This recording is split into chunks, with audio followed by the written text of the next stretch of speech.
Esto es Aprendamos Juntos y hoy vamos a hablar sobre el legado de Lev Vygotsky.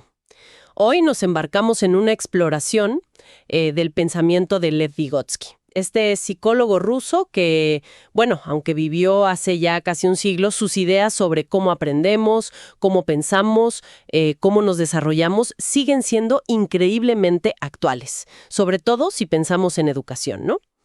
Para este análisis tenemos material interesante. Una entrevista a Ricardo Vaquero, que es un gran conocedor de Vygotsky acá en Argentina, y también algunos fragmentos de textos académicos que nos van a ayudar a desmenuzar sus conceptos clave. Nuestra misión hoy es, digamos, meternos de lleno en las ideas centrales de Vygotsky. ¿Cómo es esto de que la sociedad, la cultura, algo tan básico como el lenguaje, le dan forma a nuestra mente?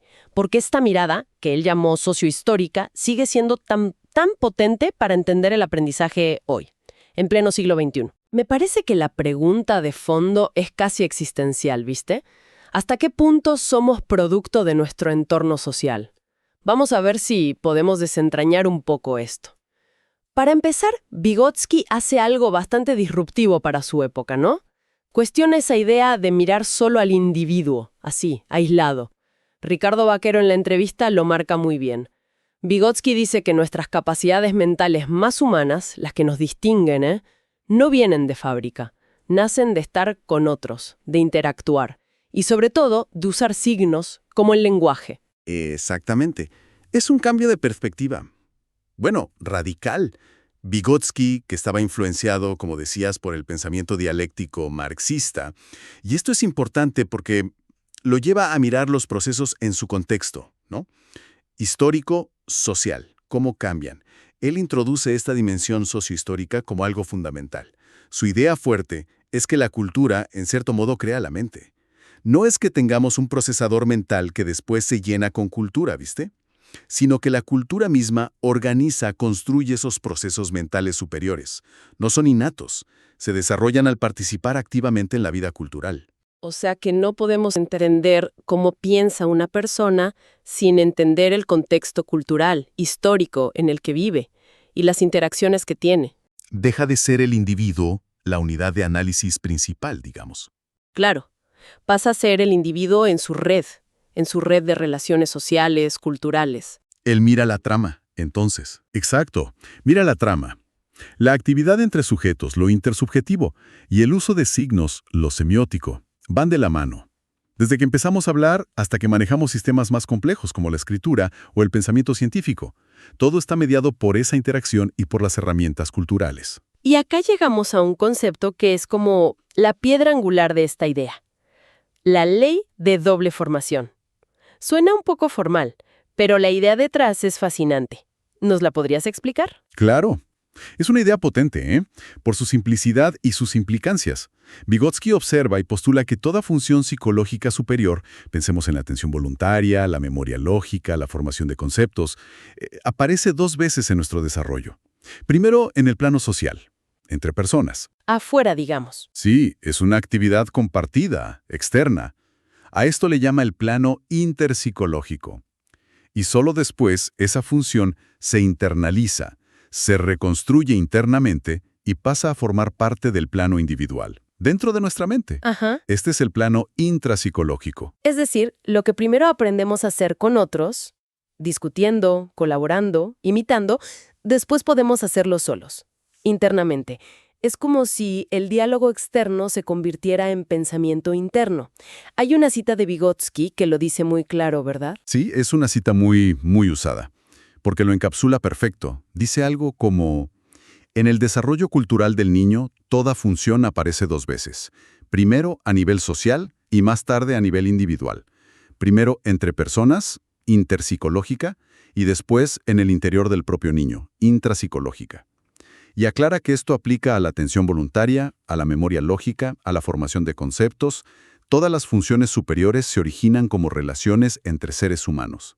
Es increíble pensarlo así. La interacción social no es solo un contexto o un facilitador del aprendizaje, es el origen mismo. Nuestras funciones mentales más sofisticadas nacen de las relaciones con los demás. Esto cambia mucho la perspectiva individualista que a veces tenemos, ¿no?, del aprendizaje o la inteligencia. Totalmente. La conciencia individual para Vygotsky se determina por cómo participamos en las prácticas de nuestro grupo social. Al interactuar, internalizamos no solo conocimientos, sino formas de actuar, formas de pensar, y el significado de las herramientas culturales, los signos, que nuestra sociedad creó. Mencionaste herramientas culturales, y eso nos lleva a otro concepto clave de Vygotsky, la mediación. Él dice que no nos relacionamos con el mundo de forma directa, sino a través de mediadores. ¿Qué significa esto? Significa que nuestra interacción con la realidad, tanto física como social, siempre está ayudada o configurada por instrumentos que creamos culturalmente. Vygotsky hace una distinción fundamental entre dos tipos de mediadores, las herramientas materiales y las herramientas psicológicas o signos. Entiendo. Las herramientas materiales serían las cosas físicas que usamos para actuar sobre el mundo. Un martillo, una pala, pero también una computadora, ¿no? Modifican el entorno. Exacto. Son instrumentos que se orientan hacia afuera, hacia la transformación del mundo físico. Nos permiten extender nuestras capacidades físicas, dominar la naturaleza, construir cosas. Al aprender a usar estas herramientas, heredamos y nos apropiamos de la tecnología y las tradiciones productivas de nuestra cultura. Y las herramientas psicológicas o signos, ahí es donde la cosa se pone más interesante para entender la mente, supongo. Ahí está el núcleo de su psicología, sí. Los signos son herramientas que no se dirigen hacia afuera, sino hacia adentro. Actúan sobre nuestra propia mente y sobre la mente de los demás. Su función es regular nuestros procesos psicológicos y la interacción social. El ejemplo más claro y potente es el lenguaje. Ajá. Pero también entran acá los sistemas de numeración, los mapas, las obras de arte, los esquemas, los diagramas. Cualquier sistema de símbolos que nos permita organizar la información, planificar la acción, recordar, comunicar ideas complejas. El lenguaje. Las fuentes lo señalan como la herramienta psicológica por excelencia. ¿Por qué es tan central en la teoría de Vygotsky? Es absolutamente fundamental. El lenguaje es el sistema de signos que nos permite hacer casi todo lo específicamente humano. Primero, nos permite internalizar el conocimiento acumulado por nuestra cultura a lo largo de la historia. Segundo, es el vehículo principal de la comunicación social, para coordinarnos con otros, incluir en ellos. Tercero, y esto es crucial, nos permite regular nuestra propia conducta. Nos damos instrucciones a nosotros mismos, planificamos mentalmente. Y cuarto, el lenguaje reorganiza toda nuestra actividad psicológica. Pensar con palabras es distinto a pensar sin ellas. Vygotsky le daba mucha importancia al paso del habla externa, la que usamos para comunicarnos, al habla interna, ese monólogo interior que es, básicamente, nuestro pensamiento verbalizado. O sea que el lenguaje no solo nombra la realidad, sino que activamente le da forma a cómo pensamos sobre ella.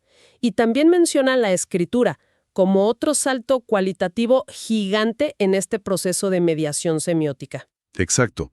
La escritura es un sistema de signos de segundo orden, porque representa el lenguaje hablado. Exige un nivel de abstracción y descontextualización mucho mayor. Aprender a leer y escribir, para Vygotsky, transforma la conciencia, permite un pensamiento más analítico, reflexivo, la posibilidad de revisar ideas, de comunicarse a través del tiempo y el espacio de formas que la oralidad no permite.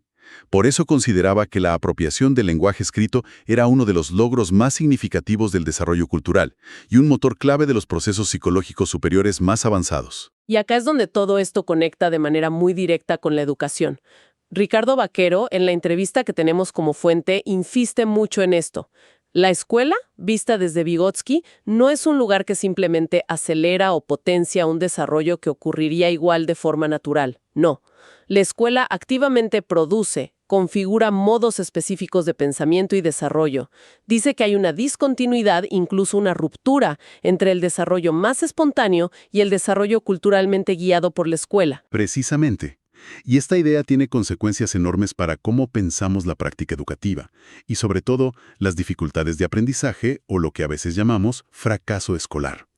Si la escuela promueve formas muy específicas de usar el lenguaje, de pensar, de resolver problemas, que son producto de una historia y una cultura particulares, la cultura escrita, académica, científica, entonces las dificultades de un alumno pueden no ser solo un déficit individual, pueden ser el resultado de un desencuentro, una falta de continuidad o incluso un conflicto entre las herramientas y prácticas culturales que trae el chico de su casa y las que le exige la escuela. Claro, Vaquero lo plantea como que estas prácticas escolares tienen una historia, no son naturales, y llevan implícito un ideal normativo de sujeto. Entonces, mirar el fracaso escolar desde Vygotsky nos permite analizar críticamente esas prácticas de la escuela. ¿Son las únicas posibles? ¿Son igualmente accesibles para todos? ¿Cómo interactúan con la diversidad de trayectorias culturales de los estudiantes? Exactamente. Abre una perspectiva mucho más rica y compleja. Invita a analizar la interacción entre el sujeto que aprende y el contexto institucional, en lugar de localizar el problema únicamente en el individuo. Permite pensar en cómo generar puentes, en lugar de solo detectar déficits. Y esto nos trae casi inevitablemente a uno de los conceptos más famosos y quizás más utilizados, a veces bien, a veces no tanto, de Vygotsky en educación: la zona de desarrollo próximo. Sin duda, la ZDP es un concepto central y muy potente, aunque, como decís, a veces se lo simplifica un poco. La definición clásica de Vygotsky es bastante clara.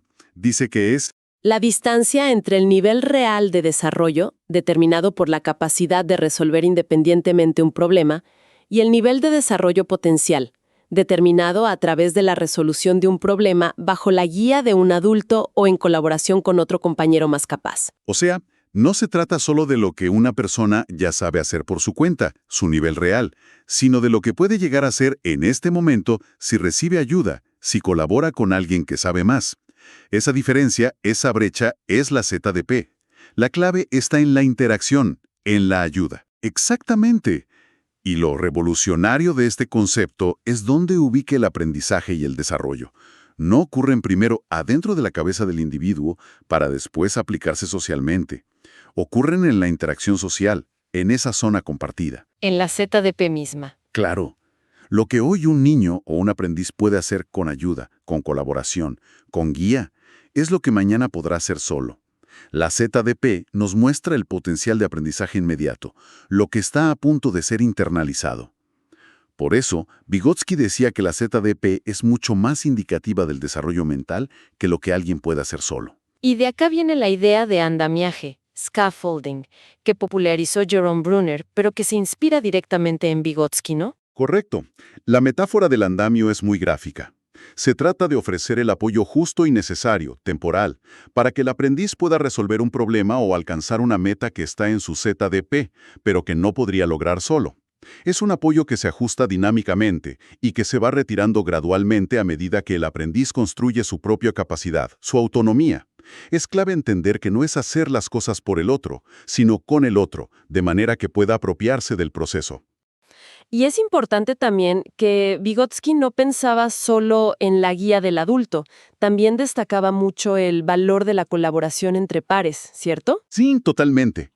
La interacción con compañeros un poco más capaces también crea zonas de desarrollo próximo. A veces, la explicación o el modelo de un par es incluso más efectivo que el del adulto, porque está más cerca de la perspectiva del aprendiz.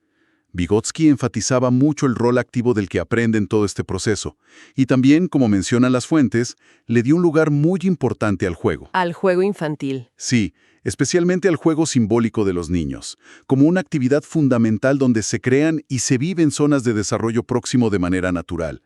En el juego, el niño actúa como si fuera más grande, como si pudiera hacer cosas que en la realidad no puede, y ese como si impulsa su desarrollo. Fascinante cómo todos los conceptos se van conectando. Hablamos de funciones que aparecen primero socialmente, de herramientas culturales que median nuestra mente, y ahora de esta zona donde la interacción impulsa el desarrollo. Vygotsky también diferencia entre distintos tipos de procesos mentales, los PPS. ¿Qué los hace superiores o diferentes de los más básicos? Bueno, los PPS son los que nos definen como humanos, los que tienen un origen social y cultural. Esto los diferencia de los procesos psicológicos elementales, PPE, que serían más bien biológicos, innatos y que compartimos en cierta medida con otros animales superiores. Pensemos en la memoria involuntaria, la atención refleja, las reacciones emocionales básicas como PPE. Claro. En cambio, los PPS, como la memoria voluntaria cuando decidimos recordar algo, la atención dirigida, el pensamiento conceptual, el razonamiento lógico, la planificación, tienen características distintivas. ¿Y cuáles son esas características clave de los PPS? Según Vygotsky son tres fundamentalmente. Primero, tienen un origen histórico y social. No son parte de nuestro equipamiento biológico inicial, sino que se desarrollan a lo largo de la historia cultural y en la vida de cada individuo a través de la interacción social. Segundo, están mediados por herramientas culturales, especialmente por signos como el lenguaje. Usamos el lenguaje para recordar voluntariamente, para dirigir nuestra atención, para pensar en categorías. Y tercero, son de carácter voluntario y consciente. Podemos decidir usarlos, regularlos, y tenemos cierto grado de conciencia sobre ellos. Entiendo. Y dentro de estos PPS, Vygotsky también hizo otra distinción importante, entre rudimentarios y avanzados. ¿En qué se diferencian? Sí, es una distinción útil. Los PPS rudimentarios son aquellos que se desarrollan de manera más o menos universal en todos los miembros de una cultura, simplemente por participar en la interacción social. El ejemplo más claro es el lenguaje oral. Casi todos aprendemos a hablar en nuestra lengua materna sin necesidad de una enseñanza formal. Son producto de la socialización básica. ¿Y los avanzados? Supongo que ahí entra la escuela de nuevo. Exactamente. Los PPS avanzados requieren de procesos de instrucción más específicos, deliberados y sistemáticos, típicamente los que se dan en la escolarización o en otras instituciones culturales. El ejemplo paradigmático es la lengua escrita.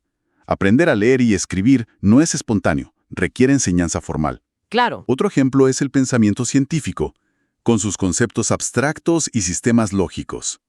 Estos PPS avanzados implican un mayor nivel de descontextualización, poder pensar más allá del aquí y ahora, de regulación voluntaria y de conciencia sobre los propios procesos mentales. Entonces, la escuela, desde esta visión, no es solo un lugar donde se aprenden contenidos, historia, matemática, ciencias, sino que es el espacio privilegiado donde se desarrollan estas formas más complejas y culturalmente valoradas de pensamiento. La escolarización literalmente transforma la mente. Absolutamente. Para Vygotsky, apropiarse de herramientas culturales, como la escritura o los conceptos científicos, no es solo sumar información, es reorganizar cualitativamente la forma en que funciona nuestra mente. Por eso él veía a la educación formal no como un acompañamiento pasivo del desarrollo, sino como una fuerza activa y poderosa que lo impulsa, que lo tracciona, especialmente en lo que respecta a estas funciones psicológicas más complejas y culturalmente específicas. Hay un último concepto que Vaquero resalta en la entrevista y que aparece hacia el final de la obra de Vygotsky, que parece muy interesante para redondear esta visión integral: la vivencia. ¿Qué es y qué aporta? La vivencia, el término ruso es pereshivane, es un concepto complejo pero muy rico. Intenta capturar la unidad inseparable entre, por un lado, cómo es el entorno o la situación que una persona está experimentando, y por otro lado, las características personales de esa persona, su historia previa, sus capacidades, su estado emocional en ese momento, lo que es importante para ella. Es decir, no es solo lo que pasa afuera, ni solo lo que pasa adentro, sino la relación entre ambas cosas. Es como una situación particular es vivida, experimentada, subjetiva y emocionalmente por un individuo concreto. Es el sentido personal que esa situación adquiere para esa persona. O sea que rompe con cualquier intento de separar lo cognitivo de lo afectivo o lo individual de lo social. Es mirar la experiencia completa, situada. Exactamente. Vaquero subraya esto porque muestra que Vygotsky, a pesar de su énfasis en lo social y lo cultural, nunca perdió de vista al sujeto concreto, con sus emociones, sus significados personales. La vivencia nos permite entender, por ejemplo, la experiencia escolar no solo como un proceso de aprendizaje intelectual, sino como algo que afecta al estudiante en su totalidad. Una misma clase, una misma tarea, puede ser vivida de maneras muy diferentes por distintos alumnos, generando emociones distintas, significados distintos, y por lo tanto, teniendo efectos diferentes en su desarrollo. Nos obliga a mirar al sujeto completo, con su historia, sus afectos, su perspectiva única dentro de la situación social. Me parece una idea súper potente, especialmente para pensar la educación hoy. No alcanza con mirar si el alumno resolvió bien el problema de matemática. Hay que tratar de entender cómo está viviendo esa experiencia escolar en un sentido más amplio. Sin duda, abre la puerta a comprender mucho mejor la diversidad en el aula y por qué ciertas prácticas funcionan para unos y no para otros, o por qué un mismo evento puede ser traumático para uno y trivial para otro. Considera la unidad afectivo-cognitiva en el contexto social. Entonces, si tuviéramos que sintetizar el gran legado de Vygotsky que exploramos hoy, ¿cuál sería la idea central que nos llevamos? Para mí es esta noción poderosa de que nuestra mente, nuestra forma de aprender, incluso nuestra conciencia, no son algo que brota individualmente, sino que se tejen, se construyen activamente en la interacción con otros, a través de las herramientas que nuestra cultura nos da, con el lenguaje como un actor protagónico. La colaboración, la guía, la cultura, no solo nos rodean, nos constituyen por dentro. Es una excelente síntesis. Y para quedarnos pensando, podríamos retomar esa idea central y proyectarla a nuestro presente. Si Vygotsky tenía razón en que nuestras mentes se configuran en gran medida por las herramientas culturales que usamos y las formas de interacción social en las que participamos, ¿qué podríamos preguntarnos hoy? Por ejemplo, ¿cómo las herramientas digitales, Internet, redes sociales, inteligencia artificial y las nuevas formas de comunicación y relación que dominan nuestra época están moldeando la conciencia, el pensamiento, las formas de aprender de las nuevas generaciones? Buena pregunta. ¿Qué nuevas y potentísimas zonas de desarrollo estarán creando estas tecnologías? Y al mismo tiempo, ¿qué otras capacidades o formas de pensamiento podrían estar limitando, transformando o incluso dejando de lado? Es una pregunta abierta, compleja, pero que el enfoque sociohistórico de Vygotsky nos invita a explorar críticamente. Una pregunta fundamental para seguir reflexionando sobre cómo la cultura actual sigue construyendo nuestras mentes. Excelente punto para cerrar nuestra exploración de hoy. Hasta la próxima.